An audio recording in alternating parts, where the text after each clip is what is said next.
먼저 직접 관련된 건 아니지만 우리가 신약과 구약을 나눌 때 또 하나의 방법이 AD와 BC로 나누잖아요. 그래서 이제 그거에 대해서 잠깐 설명을 드리려고 그래요. BC 이렇게 되어 있는데요.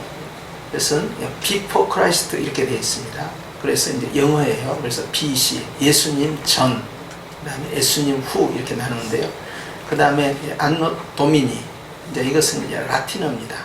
이것은 예수님 후다 이렇게 나눠져 있어요.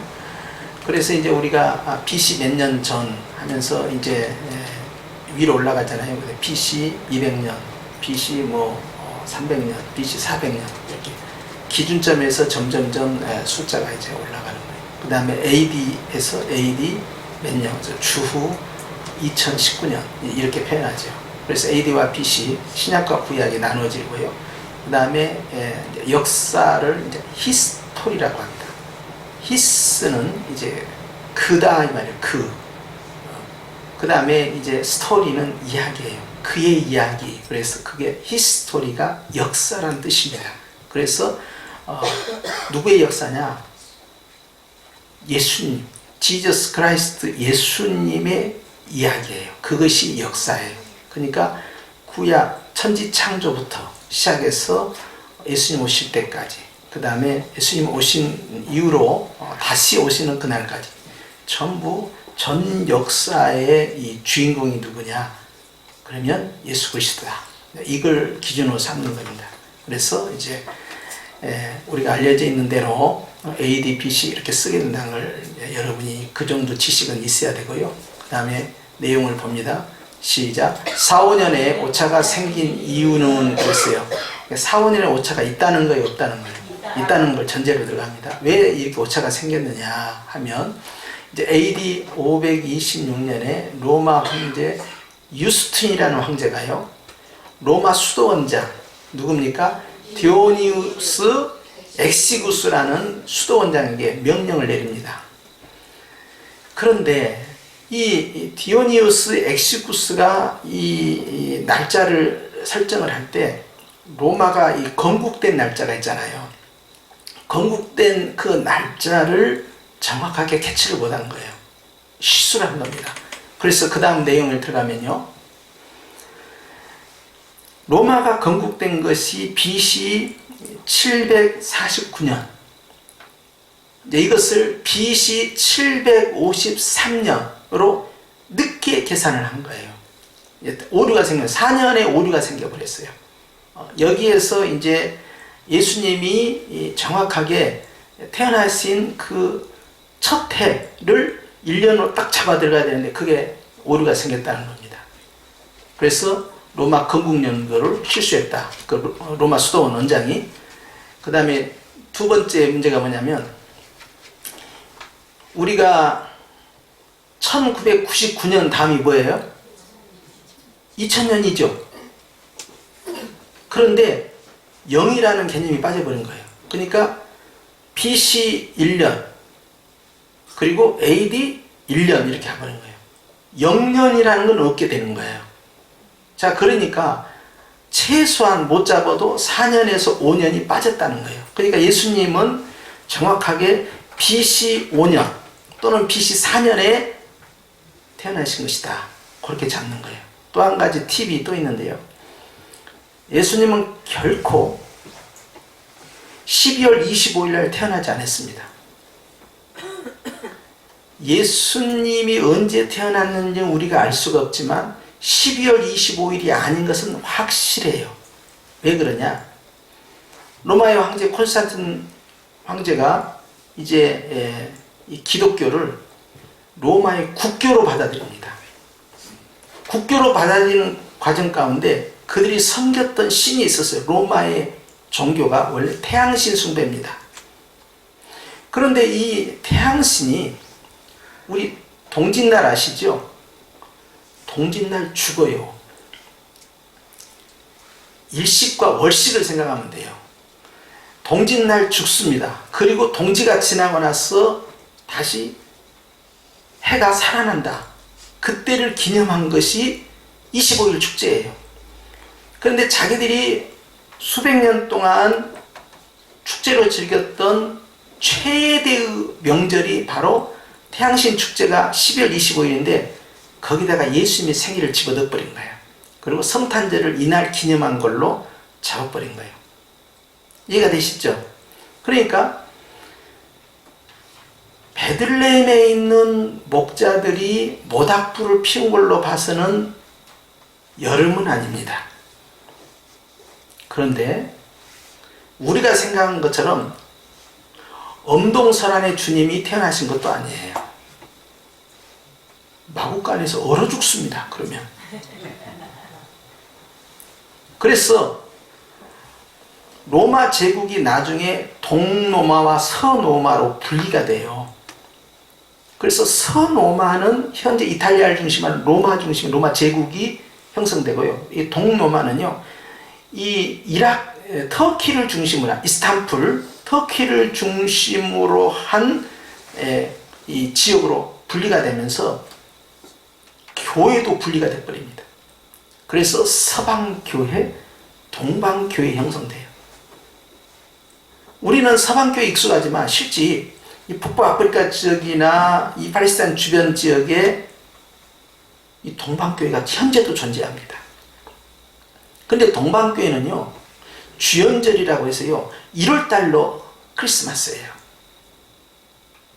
그걸 참조하셔야 돼요. 근데 정확히 1월이냐? 라고 말할 수가 없다는 거예요. 그때가 언젠지는 모르겠다는 거예요. 다만 우리는 성탄절을 기념하는 날이다. 12월 25일은. 그렇게 이해하시면 됩니다. 됐죠? 그래서 이제 우리가 AD와 BC에 있어서 어떻게 해서 5년에 오류가 발생했는가 하는 것에 대해서 이제 상식적으로 가지고 있고, 성탄절이 12월 25일이 아니라는 것도 또 상식적으로 가지고 계셔야 됩니다. 자, 이런 구조로 들어가고요. 그 다음에 이어서 이제 신약과 구약에 대해서 살펴보는데요. 여기는 빨리 지나갈 수 있어요. 구약 성경에 있어서 가장 헤드 부분이 어디냐? 그러면 모세오경. 이걸 토라라고 합니다. 그래서 모세오경은 뭐뭐세요? 창세기, 출애굽기, 레위기, 민수기, 신명기, 이 5권이 오경입니다. 저자는 모세예요. 자, 모세오경이 되면서 창세기에 구전되었던, 부모로부터 구전되었던 것이 문자로 기록이 됩니다. 이때 성령이 역사하셔요. 그래서 우리가 아는 대로 모세는 하나님으로부터 직접 계시를 받는 선지자였습니다. 그것을 그가 기록을 한 거예요. 그래서 창세기가 이제 구전된 이 문화에서 이제 기록의 문화로 바뀌게 되는 것이죠. 하나님께서 그 모세가 애굽의 학문을 다 통달했다 하는 그 지식을 들었고요.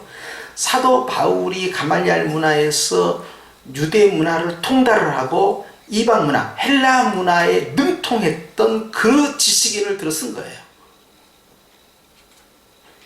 학력이 높지 못한 베드로처럼 기본 회당 교육만 받았던 그였지만, 그러나 그는 그대로 또 쓰임받습니다. 지식인은 지식인대로 쓰임받아요. 가령 이어령 교수 같은 경우는 참 귀한 분이죠.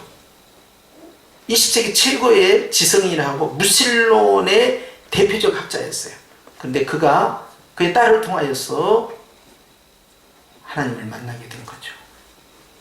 그가 가지고 있는 모든 그동안에 축적되었던 학문적 지식이 이제 복음 안에서 녹아들기 시작합니다. 그리고 또 풍성하게 꽃이 피는 거예요. 그래서 신학자는 아니지만 일반 사회 학문에 있어서 최고의 지성인이 복음과 만났을 때 어떻게 그가 쓰임받는가 하는 것이 지금 이어령 교수의 모습이잖아요.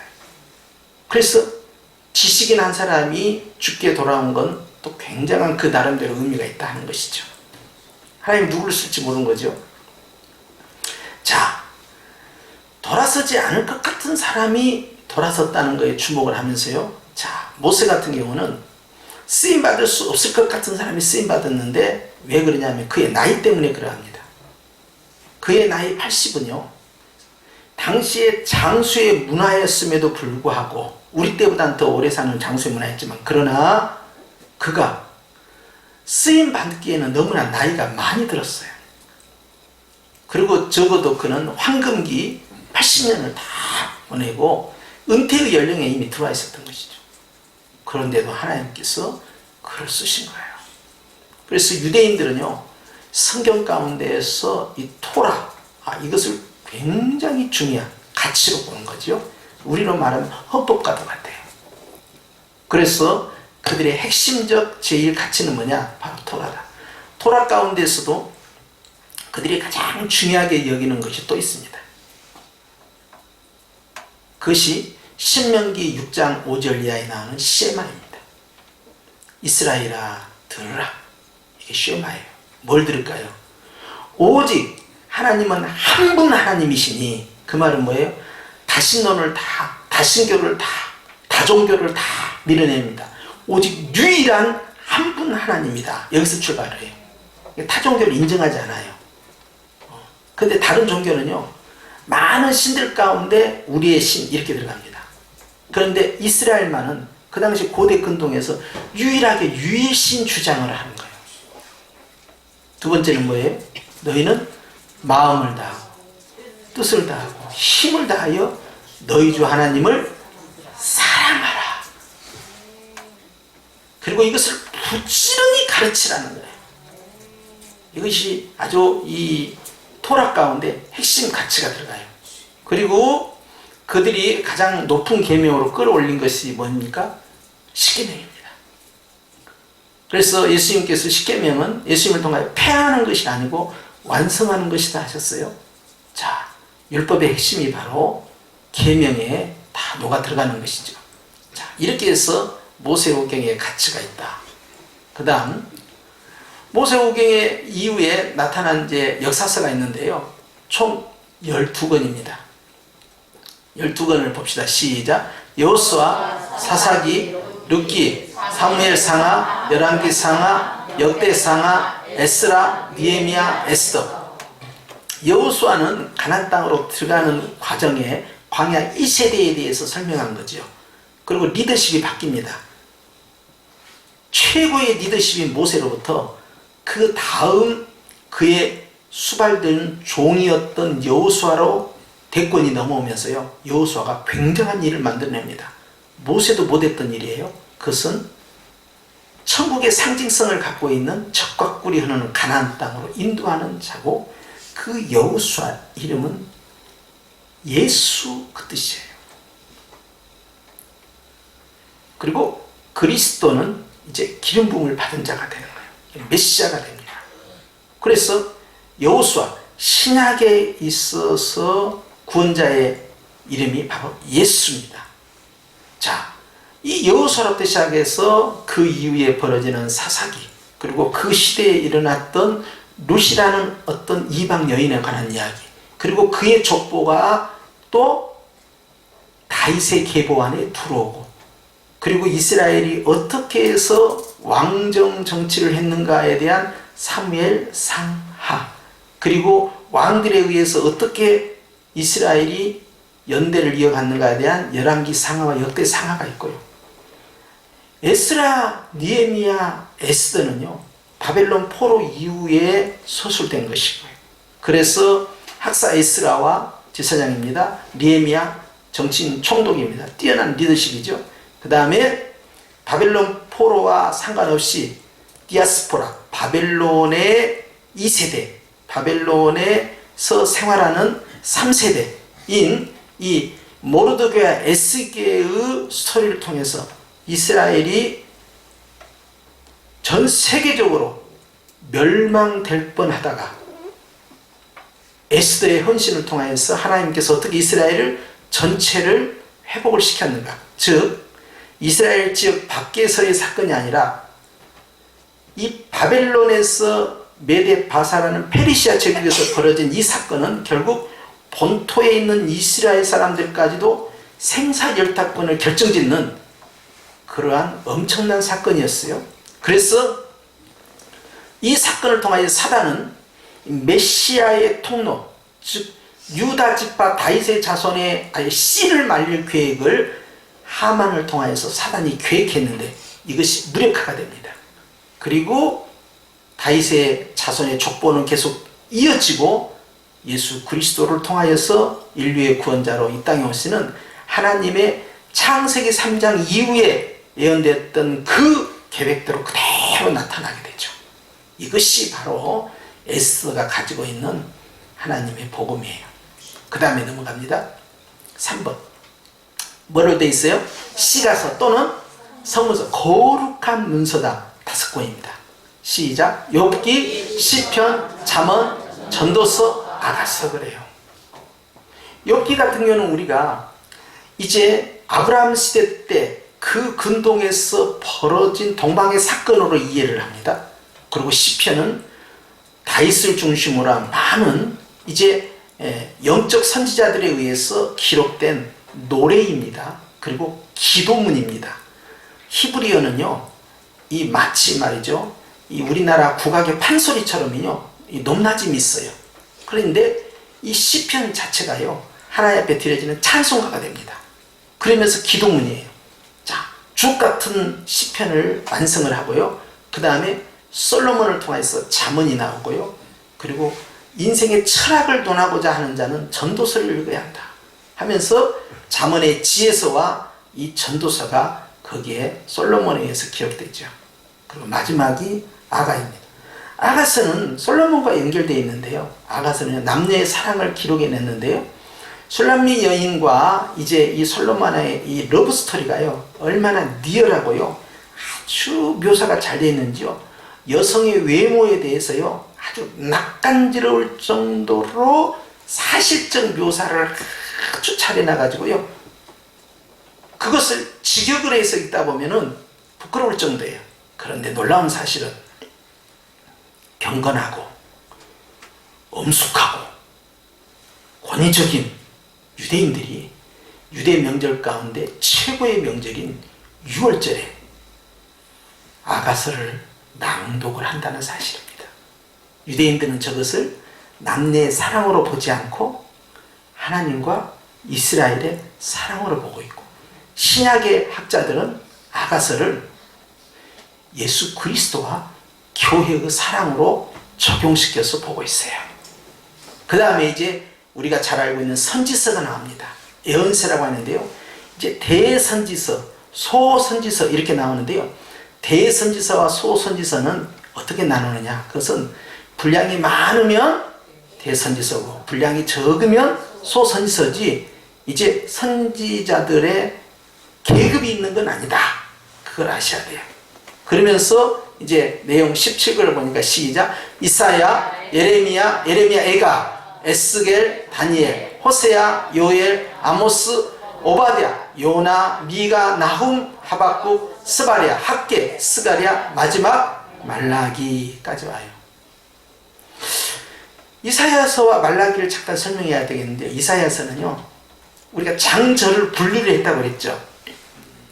앞 시간에 장절이 어떻게 분류가 됐는가에 설명을 들었는데요, 근데 장절을 분류하다 보니까 이사야서는 묘하게 66장으로 분리가 됐어요. 성경은 66권입니다. 39, 27. 그래서 이사야서는 그걸 빨리 생각하면 돼요. 아, 분량이 66권이야. 그리고 학자들이 말하기를 이사야서는 구약의 복음서다. 즉 이스라엘의 회복부터 시작해서요, 예수 그리스도를 통한 재림의 새하늘 새 땅까지를 보여주는 그런 예언서예요. 그래서 이사야서에 대해서 특별한 의미를 부여하죠. 마지막에 말라기에 가서는요, 말라기는 구약 성경의 마지막 부분을 차지하면서요, 이제 말라기가 왜 의미를 갖느냐 하면, 말라기는 다시 오실 예수님을 바라보면서 마감을 할 때 한 사람을 예언을 합니다. 그게 누구냐? 엘리야예요. 엘리야가 다시 온다. 그런데 예수님께서 정확하게 짚어주셨죠. 다시 오리라 한 그 엘리야가 바로 이 사람 누구다? 세례 요한이다, 이 말이에요.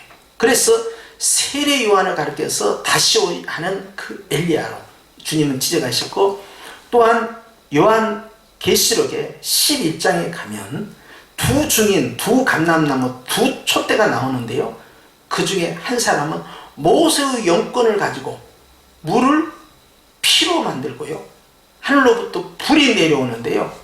이제 누가 등장합니까? 모세의 권능과 함께 바로 불의 사자, 불의 종 누구예요? 엘리야의 영권이 나타납니다. 자, 역사는 이렇게 흘러가고 있어요.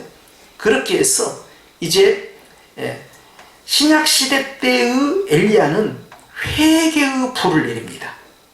광야에 외치는 자의 소리요, 예수님의 가시는 길을 평탄케 하는 자다 라고 하면서 쓰임받는 자지요.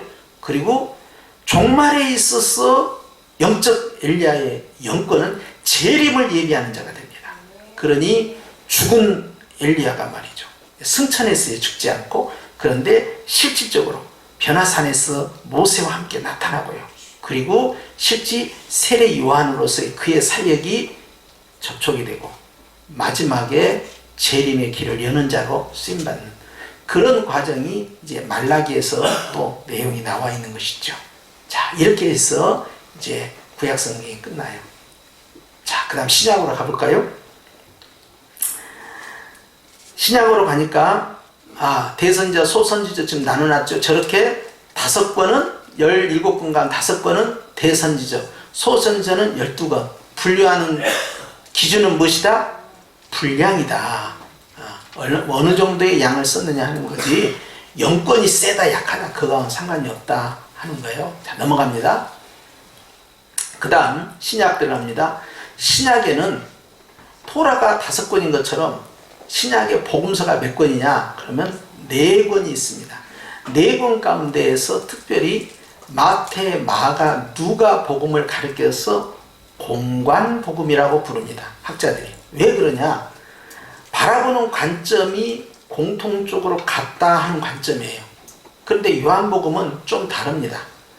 요한복음은 자, 마태 같은 경우는 왕으로, 마가는 종으로, 누가는 인자, son of man, 인자로 오신 예수 그리스도예요. 여기에 이 인자는요, 단순히 사람의 아들이 아니라 다니엘서 7장에 보면 son of man, 인자가 구름 타고 오시리라 하면서 son of man이라는 것은요, 그냥 단어가 아니고요, 관용구입니다. 유대인들에게 있어서 나는 인자다, 즉 나는 사람의 아들이다, 그 말이 갖고 있는 의미는 바로 나는 메시아다, 이 뜻과 똑같은 거예요. 왜? 다니엘서 7장에 이미 예언되어 있어요.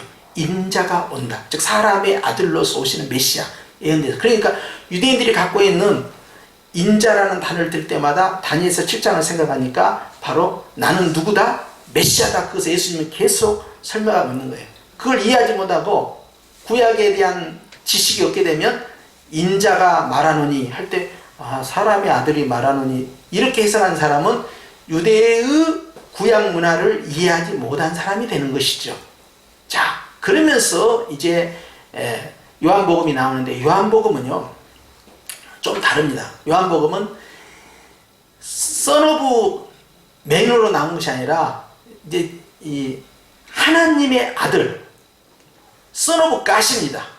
하나님의 아들로 나오는데요, 그 관점이요, 헬라의 그 철학이 가지고 있는 특징이 이분법이에요. 선과 악, 빛과 어둠, 이런 식으로 하나님 앞에서 이 복음서를 기록하면서 요한복음을 요한이 왜 헬라의 철학을 대입시켜 썼느냐?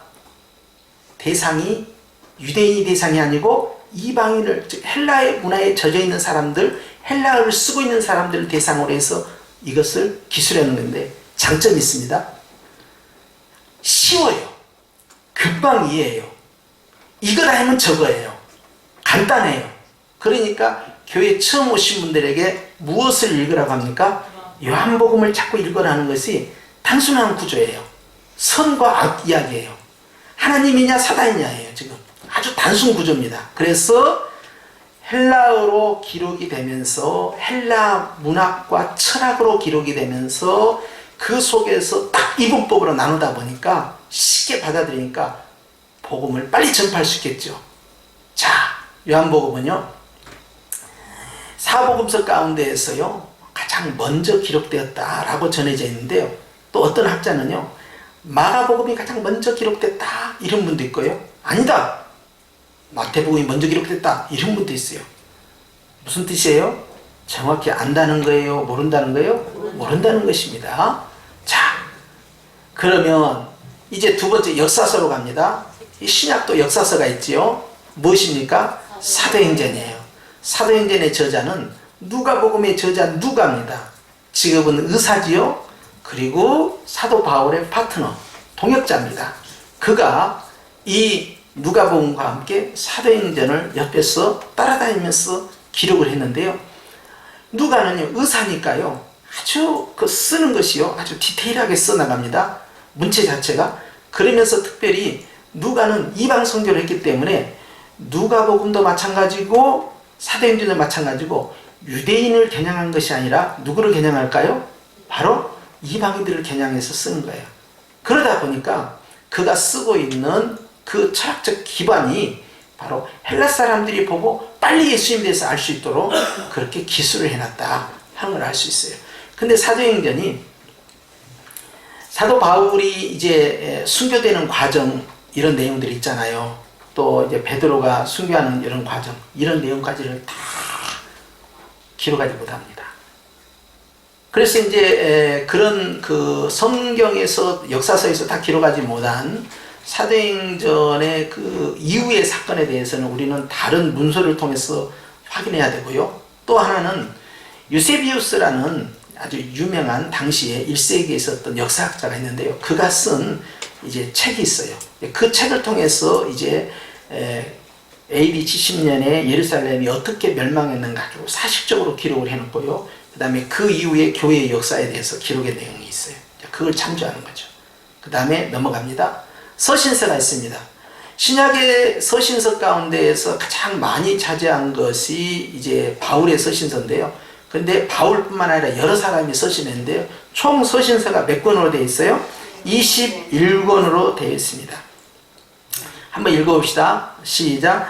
로마서, 고린도 전후서, 갈라디아서, 데살로니가 전후서, 디모데 전후서, 디도서, 에베소서, 빌립보서, 골로새서, 빌레몬서 하면서 바울 서신 전부 포함시키고요. 그 다음에 여행 서신이라고 되어 있죠. 6권. 이건 여행을 하면서 썼다 하면서 로마서, 고린도 전후서, 갈라디아서, 데살로니가 전후서, 목회 서신. 이건 목사 디모데에게 쓴 거고 디도에게 썼다. 그래서 디모데 전후서, 디도서. 그 다음에 제가 설교할 때 옥중 서신이다 이렇게 하죠. 그 옥중 서신이 이제 여기 나와 있어요. 총 4권인데요. 에베소서, 빌립보서, 골로새서, 빌레몬서. 그러니까 바울이 에베소서부터 시작해서 빌레몬서까지를 로마 감옥에서 썼기 때문에 에베소서나 빌립보서, 골로새서, 빌레몬서를 읽을 때 바울이 지금 감옥에서 이걸 썼구나. 이것을 이해하면서 쓰면 그가 감옥에서 얼마나 꼭 필요한 이야기를 썼을까. 그리고 그가 갇혀있는 자이면서도 전혀 갇혀있지 않는 자처럼 쓰고 있는 그의 신앙을 엿볼 수가 있는 것입니다. 그리고 바울이 여기에 나와 있는 신약의 서신서 외에도 다른 서신서를 계속 썼는데 그것은 사라졌고 정경으로 채택도 안 됐어요. 그러니까 사도들은 이것만 썼다라고 생각하시면 12사도들이요 다 글을 썼을 거 아닙니까? 도마도 썼을 것이고 누구든 다 썼을 거 아니에요. 그런데 그 글들은 다 기록되어 있지 않아요. 그것은 정경으로 존재하지 않는다 이 말이에요. 그래서 바울 자신이 쓴 것 가운데에서도 추려진 겁니다. 자, 그 다음에 일반 서신이라고 되어 있어요. 8권이 되어 있는데요. 저기는요 총 8권 읽어 시작. 히브리서, 야고보서, 베드로 전후서, 요한 1, 2, 3서, 유다서. 앞에 보면 사람의 이름이 붙어 있으니까 누가 썼는지 금방 알겠죠. 그래서 처음에 이제 야고보서 같은 경우는 누구 야고보냐 하니까 예수님의 제자 사도 야고보가 아니고 예수님의 친동생 야고보 장로가 썼다. 이걸 기억하시고요. 저기에 마치 행함으로 구원을 얻는 듯한 그런 내용들이 들어있어요. 그런데 그것은 해석을 잘못한 것이고요. 믿음으로 구원 얻은 사람이 어떻게 행위의 열매를 맺을 것이냐에 대해서 강조한 것뿐이에요. 절대 행위 구원이 그 속에 있는 건 아닙니다. 그리고 이제 여기서 어려운 것이 히브리서인데요. 전에는 과거에는 히브리서를 바울 서신으로 포함을 시킨 적이 있었어요. 그런데 오늘날에 있어서는요, 히브리서는요 바울 서신과 차이점이 너무 많이 나타나니까 이것은 바울이 기록한 것으로 보지 않고 어떤 제3의 인물이 기록한 것으로 그렇게 보는 추세. 그래서 아주 분리를 해놓은 겁니다. 누가 썼는지는 몰라요. 그런데 우리가 히브리서를 보면요, 굉장히 구약에 대해서 아주 탁월한 식견을 갖고 있는 사람, 그 다음에 유대인의 구약의 제사를 관통하고 있는 사람이 쓰고 있어서요. 그래서 우리가 흔히 말하기를 예수님께서 테텔로스타이 해서 요한복음 이 19장 33절에 다 이루었도다 이 말씀하셨잖아요. 이 19장 30절에 나타난 다 이루었다라는 부분을 정확하게 수술하죠. 대제사장이신 예수님께서 흠없는 당신 자신의 제물로 삼으셔서 단번에 제사를 드려서 영원한 제사를 완성하셨다. 이제 그 내용이 나와요. 그럼으로써 우리의 죄사함은 한 번의 제사, 이것은 영원한 속죄다. 이것을 선언하는 것이 바로 히브리서예요. 이 놀라운 복음을 그 속에 가지고 있는 거죠. 그러니까 반복적으로 회개해야 되고 죽어봐야 아는 것이고, 그게 아니에요. 예수님을 믿는 순간에 과거의 죄와 현재의 죄와 미래의 죄, 이 모든 것을 단번에 용서함을 받고, 그리고 그 용서함은 반복적인 것이 아니라 영원한 죄 용서함이다. 즉 완전한 구원에 대해서 말씀한 거예요. 이해가 되셨어요? 자, 그것이 바로 히브리서에 들어있다는 거예요. 그 다음에 네 번째 예언서입니다. 시작. 요한계시록. 누구나 다 아는 요한계시록. 이것이 예언서예요. 자, 우리가 다 알고 있는 거지만 성경에 대해서 우리가 지금 구조를 봤고요. 그 다음에 4번 신구약 성경의 특징으로 들어갑니다. 신구약 성경의 특징에 있어서요, 1번 시작. 구약은 과거 언약, 신약은 새 언약이란 뜻으로서 언약의 책이다. 언약을 강조한 겁니다. 언약. 신구약 전체를 우리가 볼 때 약이라는 단어가 한자가 꼭 들어가잖아요. 그러니까 약속이에요. 약속의 책, 언약의 책. 그래서 주님이 주시는 성경의 이 주제가 약속이라는 물줄기를 타고 흐르고 있구나 하는 것을 기억해야 돼요. 그것이 창세기 3장 15절 첫 번째 복음부터 시작해서요, 마지막 요한계시록 22장까지 전부 하나님의 약속이 어떻게 성취되어 가는가를 보는 관점으로 성경을 보는 거예요. 그러면 이게 왜 중요하냐? 이걸 세계관이라고 하는데요, 세상을 어떻게 보느냐라는 관점이에요. 자, 세상의 관점은 바로 하나님이 천지를 창조했다는 것과 예수님이 오셨다는 것과 다시 오실 거라는 이 구조 속에서요, 주님께서 어떻게 천지 창조부터 재림까지를 연결해 가는가 보니까 약속을 통해서 간다는 거예요. 그래서 아담과의 약속, 노아와의 약속, 그리고 모세와의 약속, 또 이 아브라함과 이삭과 야곱과의 약속, 그리고 다윗과의 약속의 흐름이에요. 전부 다.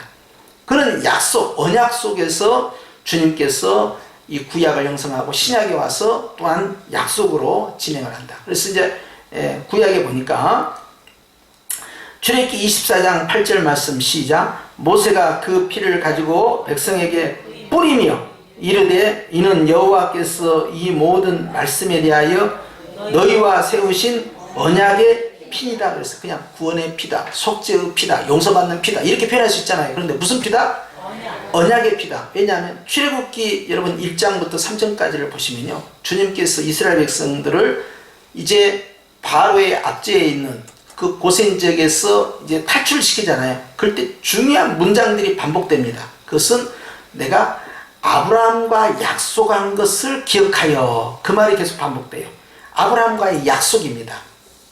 하나님께서 약속한 그것을 주님은 반드시 이루신다는 거예요. 그래서 4대 후에 너희 후손을 애굽에서 나오게 하리라, 그 말씀을 그대로 성취하셨다는 거예요. 그래서 약속하신 하나님, 성취하신 하나님.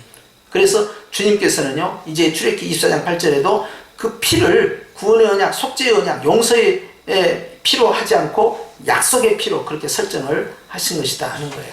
그렇기 때문에 우리는 주님 앞에서 언약의 백성이다, 그렇게 말을 하는 겁니다. 그 다음 누가복음 22장 20절 시작. 이 자는 내 피로 세우는 새 언약이니 곧 너희를 위하여 붙는 것이라 그랬어요. 예수님께서요, 이제 이 마지막 만찬 때 이 잔을 넣을 때 이건 뭐 속죄의 잔이다, 뭐 구원의 잔이다 이렇게 할 수 있잖아요. 그런데 언약의 잔이다. 그것도 새 언약이다. 전부 언약에서 언약으로 연결을 합니다. 그래서 신약 이렇게 되는 거예요.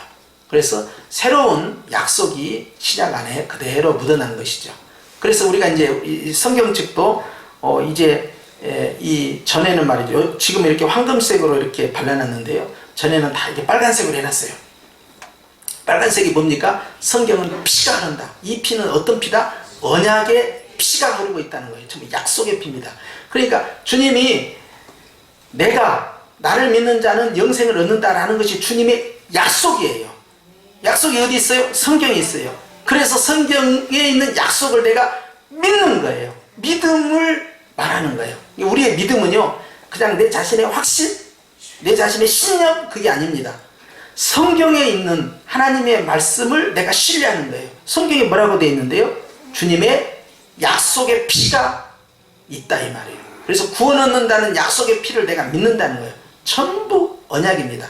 결국 언약을 믿는 자가 구원에 이르는 것이에요.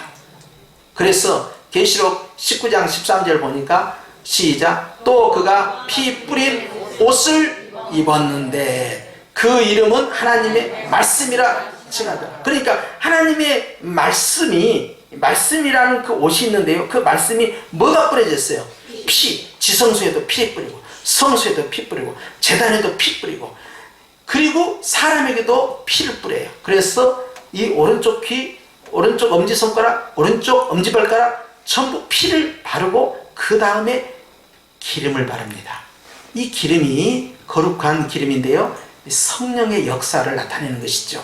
그래서 주님의 피가 흐르고 성령의 기름 부음이 나타나는 것이죠.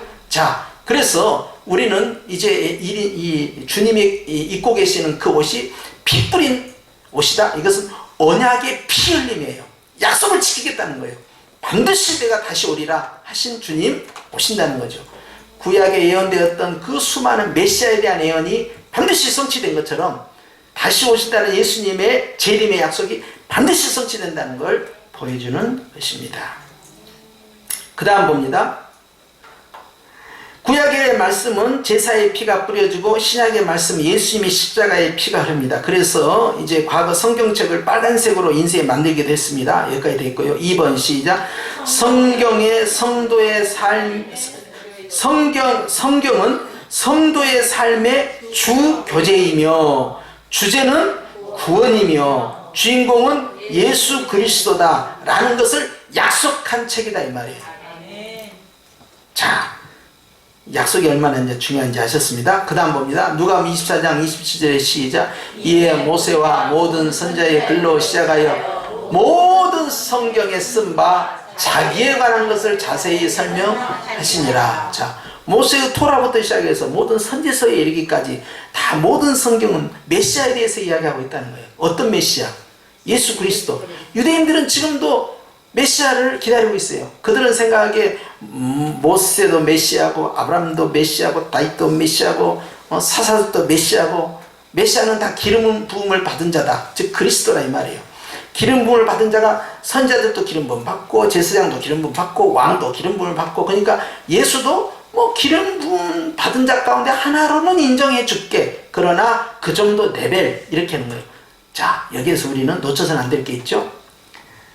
기름 부음을 받으면 다 똑같은 기름 부음을 받은 자냐 이 말이에요. 성령의 기름 부음을 받은 자 예수 그리스도는 어떤 분입니까? Son of Man 인자, 즉 다니엘에 예언됐던 그 메시아고요. Son of God, 하나님의 아들이에요. 근데 바울은 한술 더 뜹니다. 하나님의 아들이신 예수는 하나님이시니라 그래버린 거예요.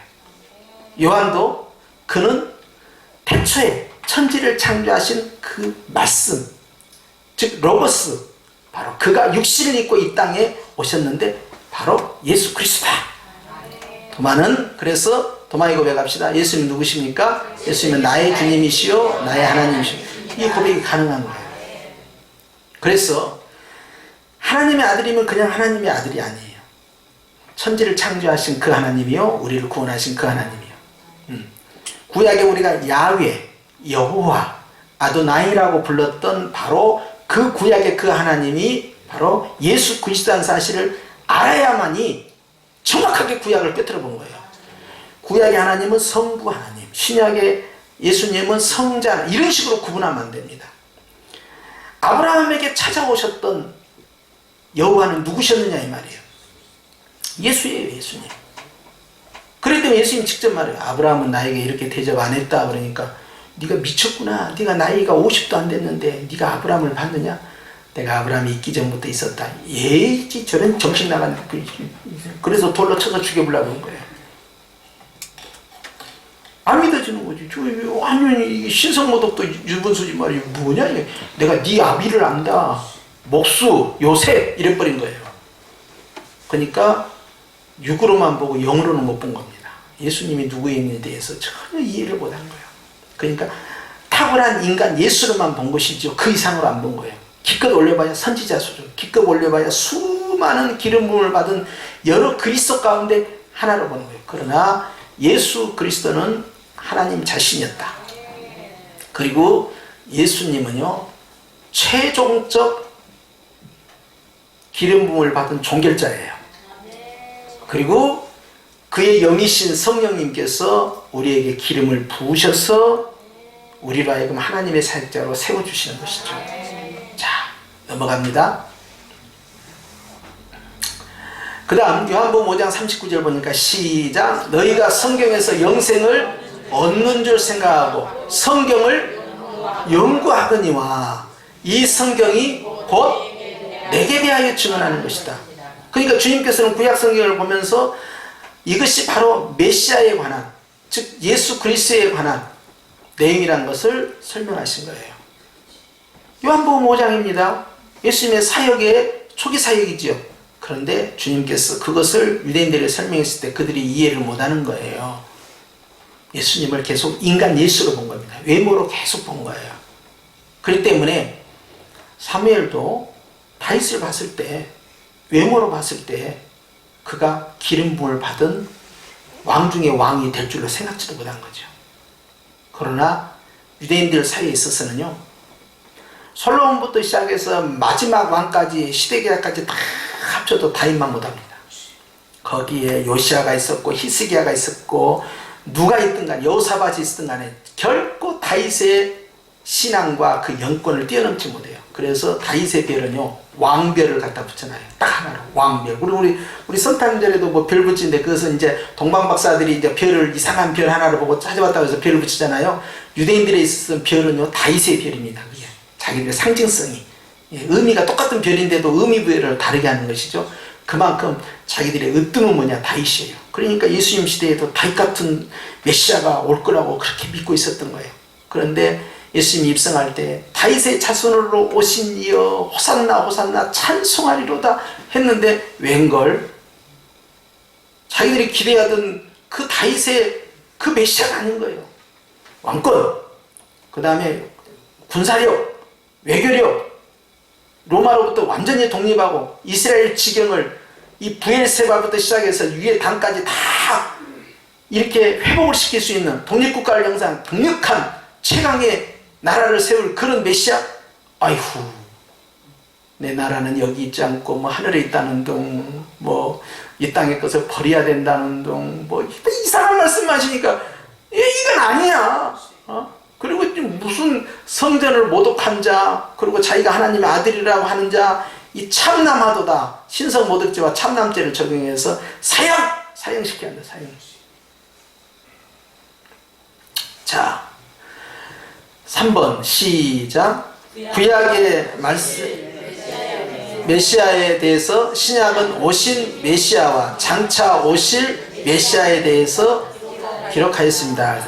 구약과 신약의 이제 그 내용이야. 그 다음에 이제 말씀을 본데, 히브리서 1장 1절에서 이제 시작. 옛적의 선지자들을 통하여 여러 부분과 여러 모양으로 우리 조상들에게 말씀하신 하나님이 이 모든 날 마지막, 이 모든 날 마지막, 이게 중요해요. 이 모든 날 마지막, 이걸 한자로 이렇게 말해요.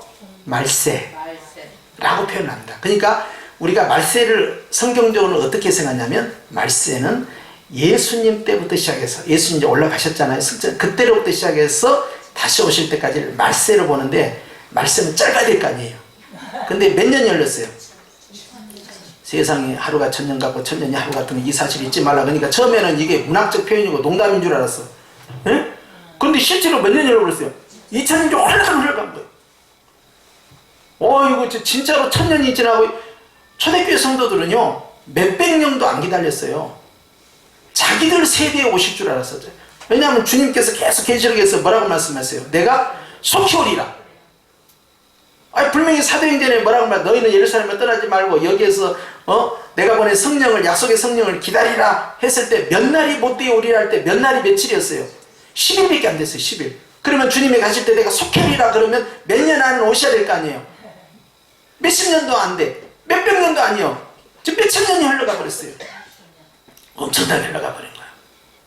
그래서 요즘을 가르쳐서 이제 뭐라고 그러냐?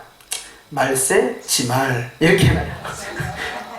지어낸 거예요. 그냥 지어낸 거예요. 말세, 지말. 이렇게. 아무튼 이제 말세다 이 말이에요. 지금은.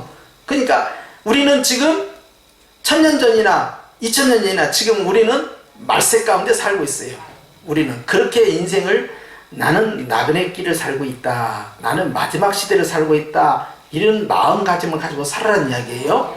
자, 이런 마지막에 누구를 통하여? 아들을 통하여 우리에게 말씀하셨다. 즉 예수 그리스도를 통하여 우리에게 말씀하셨으니, 이 아들을 만유의 상속자, 만유 안에 계시고 만유 위에 계시고 만유 가운데 통치하시는 하나님으로, 사도 바울은 로마서에서 예수님을 그렇게 나타냅니다.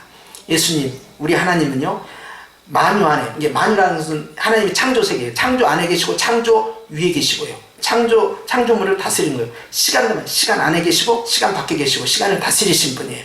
자, 우리도 그 만유 가운데 들어가요. 그런데 예수님하고 딱 붙어버린 순간에 우리도 만유 안에 있고 예수님처럼 만유 밖에 있을 수 있는 거예요. 그렇기 때문에 이제 왕권이 되는 거예요. 자, 이제 우리는 땅에 속한 자지만 너희의 시민권은 어디에 있느니라? 하늘에 있다. 우리는 땅에 속한 자가 어디에 속한 자다? 하늘에 속한 자니, 땅의 일을 생각하지 말고 하늘의 일을 생각하라 그랬어요. 왜냐하면 하늘에는 바로 너희의 사모하는 바 예수 그리스도께서 거기에 앉아 계시기 때문에 그러다. 그러면서 눈을 어디로 돌리고 있느냐? 어디를 쳐다보고 있느냐? 한눈 팔지 마라, 바람 피우지 마라, 오직 너희 예수님에게 꽂혀서 살아라. 자, 그런 내용이에요. 이제 그게. 자, 이 아들을 만유의 상속자로 세우시고, 그것은요 하나님께서 부활의 첫 열매로 주님을 세우심으로 말미암아 예수님을 믿는 자들 하여금 그 상속자의 반열에 들어가게 하셨으니, 하나님의 나라를 유업으로 얻을 자다. 그것은 바로 하나님의 친자식이 아니고는 하나님의 상속자가 못 되고요, 친자식이 아니고는 유업을 못 받고요, 친자식이 아니고는요 주님의 기업이 될 수가 없는 거예요. 그런데 우리로 하여금 상속자다, 유업으로 받을 자다, 기업을 이을 자다. 이 말은 너는 나의 친자식과 같다. 그래서 주님은 우리로 하여금 양자의 영을 부어주셨다 라고 말씀하는 거예요. 또 그로 말미암아 모든 세계를 뭐 하셨느니라? 지으셨느니라. 그러니까 천지의 창조주는 누구라는 거예요? 예수 그리스도라는 것 다시 한번 쐐기를 박는 거예요. 우리는 알아야 됩니다. 예수님은 우리의 구원자이지만 우리의 창조주예요. 예수님은 신약의 하나님이지만 바로 구약의 그 하나님이에요. 우리가 믿는 그 여호와 하나님, 우리가 믿는 그 야훼 하나님은 누구냐? 바로 예수 그리스도라는 사실을 우리는 고백합니다. 그러니까 우리가 구약에서 예수님을 발견하지 못하면요 예수님의 신성을 모르는 거예요. 요한복음 1장에 있는 말씀처럼 말이죠, 태초에 말씀이 계시, 이 말씀이 천지를 창조했다는 사실을 그대로 받아들인 거예요. 이 말씀이 육신을 입고 우리 가운데 임하셨다는 사실 그대로 받아들인, 이것이 성탄이에요. 할렐루야. 네. 자, 여기까지 해서 이제 부지런히 와가지고요, 이제 오늘 이제 세 번째 과목을 이제 마치게 되는데요. 이제 우리가 이제 이 바이블 비전을 할 때는 이제 마지막 그 삶과 결정판을 낼 때는 굉장히 짧게 단순하게 나오잖아요. 근데 이제 이것은 이제 강사반 스토리니까 더 풍성한 상식이 있어야 되겠죠. 그런데 우선 이걸 다 기억하지 못할 텐데요, 기억하지 못해도 괜찮습니다. 여러분이 기억하지 못한 것이 저에게 희망입니다. 여러분들이 다 그것을 기억하면 참 저는 뭘 가르칠까요? 목사님 그거 지난번에 했던 말 또 써먹고 있어요. 그 예화도 똑같아요. 한 말 또 하고 있어요. 반복한다고 그럴 거 아니에요. 그런데 자연스럽게 하나님께서 여러분에게 망각의 은사를 주셔서 여러분이 말씀을 때마다 다 잊어버리고 하니까 제가 그래도 이렇게 목회하는데 지장이 없습니다. 그러니까 다들 잊어버리시고 또 다음에 또 듣고 그 다음에 보면 어떻게 되겠어요? 이제 차츰차츰 기억이 더 뚜렷해지겠죠. 네, 그렇게 익숙해지는 거예요. 그러니까 잊어버린 거에 대해서 스트레스를 받지 말고 그런 적이 있었어 하고 훅 지나가는 거예요. 어차피 또 반복될 거예요. 왜냐하면 이것은 중요한 주제이기 때문에 그러합니다. 그래서 반복적으로 각인이 되는 것이죠. 이걸 되새김질이라는 거예요. 자, 사랑하는 성도 여러분, 이제 오늘 이 말씀을 마치겠는데요. 우리는 성경에 대해서요 많이 아는 것 같아도 사실 모르고 지나갈 때가 참 많아요. 그래서 계속 성경 말씀을 연구하고 사모하고 이것이 그러한가 저것이 그러한가 이렇게 묵상하면서 계속 말씀, 성경, 바이블을 통해서 말씀하신 나의 하나님을 찾는 겁니다. 이 훈련이 잘 돼서 성경을 통하여 하나님의 음성을 듣고 성경을 통하여 하나님의 뜻을 알고 성경을 통하여 나의 갈 길을 인도함 받는 훈련이 잘 되었을 때 주님께서 이제 다른 방향, 기도를 통하여 찬양을 통하여 환경을 통하여 사건을 통하여 나에게 또 깨달음과 인도함을 주시는 것이죠. 그 중심에는 바로 캐논, 정경이라는 바이블이 그 중심을 딱 잡고 있어야만요 다른 것에 대해서 휩쓸리지 않게 되는 것이에요. 그래서 여러분들이 지금 좋은 교회를 다니고 있고요 좋은 교단에 지금 들어있는 겁니다. 왜 그러냐면 우리는 사도들이 전한 그 복음 그대로를 전하기를 원하는 그런 교단이고 그런 교회예요. 할렐루야. 그렇게 해서 자부심을 가져야 돼요. 아이 목사님 그래도 뭐 다른 교도 많이 있잖아요. 물론 다른 교도 많이 있겠죠. 내가 이게 녹음이 되니까 다 말할 수 없고 그러는데 이제 순복음도 있고 이제 침례교도 있고 성결교도 있고 감리교도 있고 여러 다 있지요. 여러분 CT에서 보면은 그냥 다 목사님 비슷비슷한 것 같고 그러나 여러분 저는 제가 장로교 목사라는 것에 대해서 늘 감사하고요 자부심이 있어요. 여러분 왜 그런지 아십니까? 하나님의 말씀 그대로를 전하는데 힘쓰는 교단이기 때문에 그러합니다. 그렇기 때문에 교회 잘 선택하셨고 수많은 교회 가운데에서 우리 교회 다니는 것에 대해서 감사하며 사셔야 돼요.